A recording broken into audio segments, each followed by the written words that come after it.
मोदी सरकार के तीसरे कार्यकाल का पहला बजट मोदी सरकार ने जो प्रस्तुत किया, उस पर ये जो इंडी गठबंधन है इसको समझ नहीं आ रहा कि इस बजट पर क्या प्रतिक्रिया दें।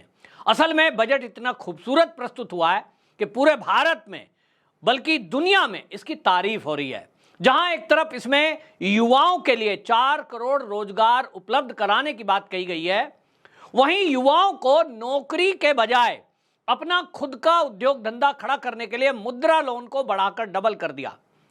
और इसके अलावा एंजल टैक्स को हटाकर मोदी सरकार ने जो एनआरआई हैं, जो विदेशों में अपना व्यापार करते हैं, उनको भारत में आकर्षित करने के लिए एक बड़ा गेम प्लान बनाकर तैयार कर दिया। और कांग्रेस का लागू किया हुआ एंजल टैक्स हटाकर कांग्रेस की बोलती बंद कर दी। ये पी चिदम्बरम कह रहे थे कि ये साहब हम ही इसको हटाने की बात कर रहे थे, तो संसद में जब खुलासा हुआ कि ये टैक्स तो लाए ही पी चिदम्बरम थे जब ये खुद वित्त मंत्रालय संभालते थे। यानी इस बजट के बाद एक तरफ जहां कांग्रेस की परत दर परत खुल रही है, वहीं यहां इंडी गठबंधन के नेता अब बौखलाए हुए हैं। जया बच्चन जो कि समाजवादी पार्टी से सांसद हैं, वो ये कह रही हैं कि ये बजट तो नाटक है। उनको ये नाटक और नौटंकी नजर आ रहा है। जब एएनआई के पत्रकार ने उनसे पूछा कि इस बजट पर आपकी क्या प्रतिक्रिया है, तो उन्होंने कहा ये तो पूरा नाटक है, इसमें नौटंकी है, मैं इस पे क्या प्रतिक्रिया दूं। जया बच्चन को लोग ट्रोल कर रहे हैं और लोग कह रहे हैं कि क्या आप बड़ी अर्थशास्त्री हैं, अगर आप अर्थशास्त्री होती तो इस पर वो प्रतिक्रिया देती जो इस बजट की मूल चीजें हैं। अब आप सोचिए, पहली बार देश की आजादी में, देश की आजादी को 75 साल से ज्यादा हो गए, पहला बजट ऐसा आया है जिसमें 4 करोड़ युवाओं को रोजगार की बात कही गई है, जिसमें 10 लाख युवाओं को अपना उद्यम खुद का खड़ा करने के लिए जो मुद्रा लोन पहले 10 लाख था उसको बढ़ाकर 20 लाख यानी डबल कर दिया गया है।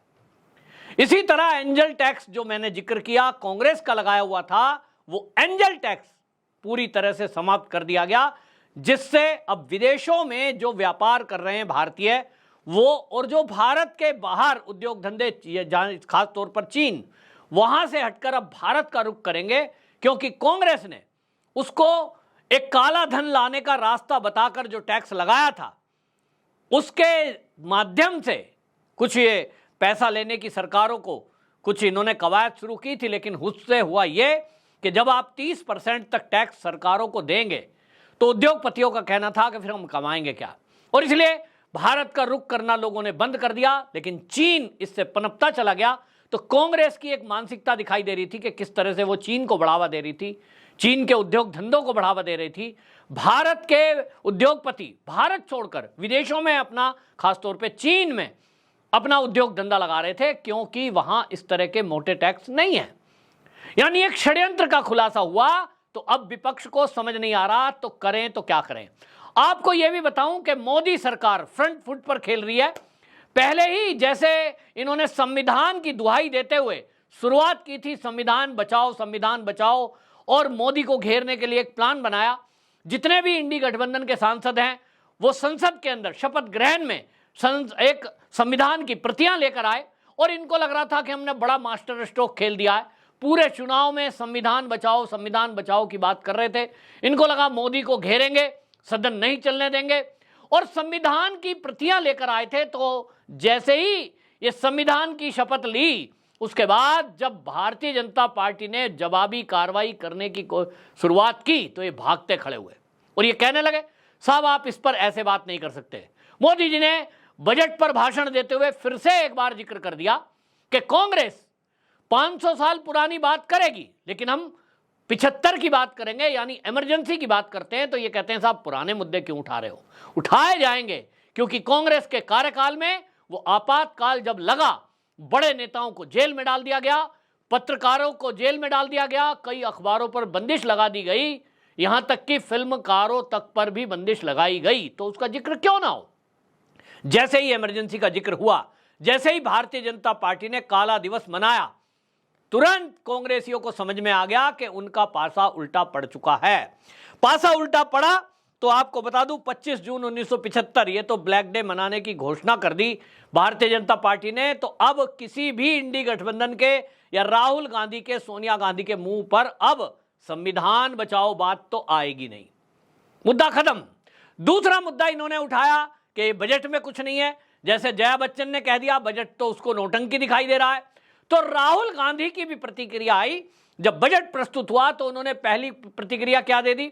उन्होंने पहली प्रतिक्रिया दी कि ये जो बजट है ये सरकार बचाओ बजट है, और जिस तरह से बिहार और आंध्र प्रदेश के लिए विशेष पैकेज दिया है, बाकी के लिए तो इसमें कुछ है नहीं, प्रतिक्रिया दी। दूसरी प्रतिक्रिया उन्होंने दी कि ये बजट जो सरकार लाई है ये अपने मित्रों को फायदा पहुंचाने के लिए लाई है, और उन्होंने लिखा ए अंबानी अडानी, यानी वो सरकार को टारगेट करने की कोशिश कर रहे थे कि ये जो बजट है ये उद्योगपतियों को फायदा पहुंचाने के लिए है। जबकि 4 करोड़ रोजगार की जो बात हुई है उसमें 500 बड़ी कंपनियों में इंटर्नशिप के लिए, प्रोग्राम के लिए मोदी सरकार पैसा देगी युवाओं को, यह घोषणा हुई है। तो वो जो 500 कंपनी है वो सभी ना तो अडानी की हैं ना अंबानी की हैं, भारत की अनेक कंपनियां, उन सब में इंटर्नशिप हमारे देश के युवा करेंगे। उसमें कहीं ऑर्डर में ऐसा नहीं है कि वो केवल अडानी और अंबानी की कंपनियां होंगी। मल्टीनेशनल कंपनी है, वो नोएडा में भी है, वो गुरुग्राम में भी है, वो बेंगलोर में भी है। जहां जहां जिन जिन राज्यों में है उन्हीं राज्यों में वहां कंपनी का इंटर्नशिप करने वालों को पैसा दिया जाएगा, ना कि कंपनी को। लेकिन राहुल गांधी को तो कहना है, अडानी और अंबानी का नाम लेकर मोदी को घेरना है। तो दूसरी प्रतिक्रिया इनकी आई, अडानी अंबानी को फायदा पहुंचाने के लिए यह बजट है। तीसरी प्रतिक्रिया इन्होंने दी जो बड़ी बेहतरीन थी, और उसी के बाद राहुल गांधी ऐसे घिरे कि अब उनको समझ नहीं आ रहा कि बचूं तो कहां बचूं। राहुल गांधी ने तीसरी प्रतिक्रिया इस बजट पर देते हुए यह कह दिया कि यह बजट तो मोदी सरकार का अपना, इसमें कुछ भी नहीं है, यह कॉपी पेस्ट है, और कांग्रेस का जो चुनावी घोषणा पत्र था ये तो उसका कॉपी पेस्ट है। इनके प्रवक्ता टीवी पर बैठकर उसी को दोहराने लगे, और प्रवक्ताओं ने कहना शुरू कर दिया कि मोदी सरकार के पास तो, बल्कि सुप्रिया श्रीनेत को मैं सुन रहा था, वो कह रही थी नकल के लिए भी अकल चाहिए, इन्होंने तो अकल भी नहीं लगाई, ऐसा का ऐसा ही पेस्ट कर दिया। अब सवाल यह है कि यदि ये कांग्रेस का कॉपी पेस्ट है, कांग्रेस का घोषणा पत्र का कॉपी पेस्ट है, जैसा कि सुप्रिया श्रीनेत कह रही है, जैसा कि राहुल गांधी ने एक्स पर लिखा, तब सवाल यह है कि यह बजट एक तरफ बता रहे हैं कि कांग्रेस का घोषणा पत्र है, दूसरी तरफ राहुल गांधी कह रहे हैं कि यह बजट तो अडानी अंबानी को फायदा पहुंचाने का है। तो इसका मतलब यह हुआ कि कांग्रेस यह बताना चाहती है कि कांग्रेस का जो घोषणा पत्र था वो अडानी और अंबानी को फायदा पहुंचाने वाला इन्होंने घोषणा पत्र तैयार किया था। यदि कांग्रेस की सरकार आज केंद्र में होती तो इनका पूरा बजट अडानी अंबानी को फायदा पहुंचाने का होता। मोदी सरकार ने जो 500 बड़ी कंपनियां, मल्टीनेशनल कंपनियों में इंटर्नशिप प्रोग्राम रखा है, उस प्रोग्राम के बारे में आपको शॉर्ट में बता देता हूं कि जो भी बच्चे मध्यम परिवार के हैं, जिनके परिवार में कोई टैक्स पेयर नहीं है, यानी इतनी आय नहीं आती उस परिवार में कि कोई टैक्स देना पड़ता हो, तो समझ सकते हैं मिडिल मैन, और उनका बच्चा यदि कोई पहली नौकरी करना चाहता है, पढ़ाई पूरी कर ली, नौकरी करना चाहता है, इंटर्नशिप करना चाहता है, तो इंटर्नशिप में जो उसको पैसे मिलते हैं वो कंपनी जो देगी अपनी तरफ से देगी, लेकिन सरकार 5-5 हजार की 3 किस्त यानी 15,000 रुपया किसी बच्चे को जो इंटर्न करेगा उनको देगी। ये बच्चे के खाते में सीधा जाएगा, इसका कंपनी से कोई लेना देना नहीं है, कंपनी वाले अपनी तरफ से देंगे जो भी स्टाइफंड वगैरह देते हैं। तो इसमें मोदी सरकार ने 500 कंपनियों को लिस्टेड किया है, वो कंपनियां मल्टीनेशनल हैं, भारत की हैं, भारत के बाहर की भी हैं। उदाहरण के लिए जैसे कि नोएडा में सैमसंग कंपनी है, उदाहरण के लिए जैसे कि होंडा है, इन कंपनियों में भी इंटर्न होगी। अब इनको समझ नहीं आ रहा कि अपना घोषणा पत्र का कॉपी पेस्ट बता रहे हैं, तब आप यही खुद की पोल खोल रहे हैं कि हमारे घोषणा पत्र में तो हमने अपने मित्रों को फायदा पहुंचाने के लिए ये बजट रखा था। फिर अगर ये कह रहे हैं कि अपने ये तो सरकार बचाओ बजट है, मोदी जी ने सरकार बचाओ बजट अगर बनाया है, और आप कह रहे हो बिहार और आंध्र प्रदेश के अलावा बाकी किसी को कुछ दिया नहीं, तब फिर क्या आपके घोषणा पत्र में भी इसी तरह की बातें आपने रखी थी? आप तो कर रहे थे ना बातें कि एक्सरे किया जाएगा, फिर सबकी संपत्ति का आकलन किया जाएगा, फिर पहला अधिकार इस देश पर किसका है उनको वितरित किया जाएगा जिनके बच्चे ज्यादा हैं, जिनकी गरीबी ज्यादा है। आपका बजट तो ये था। मोदी सरकार ने तो ऐसा कुछ इस बजट में किया नहीं। तो राहुल गांधी की बोलती बंद है, समझ नहीं आ रहा बोलें तो क्या बोलें। एक तरफ कॉपी पेस्ट अपने बजट का बता रहे हैं, दूसरी तरफ इसी बजट को ये कह रहे हैं कि ये तो मित्रों को फायदा पहुंचाने के लिए है, ये बजट में तो कुछ है ही नहीं। और जया बच्चन तो इसको नाटक नौटंकी बता रही है।